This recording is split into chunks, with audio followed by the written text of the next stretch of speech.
নমস্কার, পাল মাশরুমে স্বাগত। Mushroom related informative video পাওয়ার জন্য আমাদের চ্যানেলটি অবশ্যই সাবস্ক্রাইব করে রাখবেন। ইউটিউবের অনেক ভিডিওই দেখবেন যে সেখানে বলছে যে তারা মাশরুম চাষ করে নাকি লক্ষ লক্ষ টাকা মাসে ইনকাম হয়। আবার কেউ মাশরুম চাষ করে নাকি কোটিপতি হয়ে গেছে। তো আপনাদের কি মনে হয় যে মাশরুম চাষ করে কি সত্যিই লাখ লাখ টাকা ইনকাম করা যায়? তো তাহলে একটি উদাহরণ শুনুন তাহলে।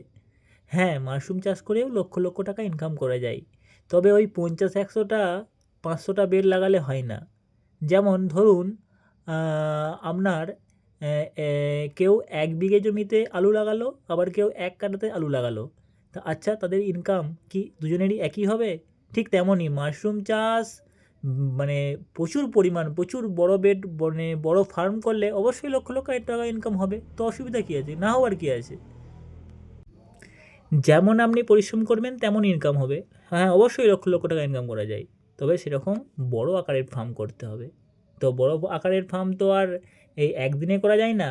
তো ১ বছর ২ বছর প্র্যাকটিস করতে হবে। ঠিক আছে? ট্রেনিং নিয়ে প্র্যাকটিস করতে হবে। তারপরে তো আপনি আপনার ফার্মটা ধীরে ধীরে বড় করবেন। প্রথমে আগে মাশরুম চাষটা ভালো করে শিখতে হবে। শিখে তারপরে নামতে হবে। ঠিক আছে? না শিখলে কী হবে জানেন? এই আমার একটা আমি ইউটিউবে যে ভিডিও ছাড়ি, তো সেই নাম্বার দেখে এক দাদা ফোন করছিল। হুম? সে সে নিজের মতন করে বীজ কিনে বেড করেছিল। তো তার বেডের পরিণতি কী দেখুন। ট্রেনিং না নিয়েই শুরু করেছিল মাশরুম চাষ। তো ভালো করে খড়কে স্টেরিলাইজ না করেই মাশরুম মোটামুটি এই যে গ্রিন মলে ভর্তি হয়ে গেছে। এই গ্রিন মল হচ্ছে মারাত্মক রোগ। মানে খড়গুলোকে মোটামুটি জলে ভিজিয়ে, ইউটিউবে তো মানে দেখাই যায় ২৪ ঘন্টা জলে ভিজালাম, ভিজিয়ে চুন ফুন মাখিয়ে বীজ ছড়িয়ে দিলাম, ব্যাস হয়ে গেল মাশরুম হয়ে যাবে। সে আগের দিন চলে গেছে। সেই সব প্রসেসে মাশরুম চাষ করলে এখন লসের উপর ডাহ লস ছাড়া আর কিছুই হবে না। তো ঠিকঠাক ভালো জায়গাতে ভালো যারা চাষি বা যারা ট্রেনিং দেয় তাদের কাছ থেকে ট্রেনিং নিয়েই তারপরেই মাশরুম চাষটা শুরু করুন। অল্প দিয়ে শুরু করুন, বেশি করতে যাবেন না। কারণ এরকমও আমাকে একটা দাদা ফোন করছিল।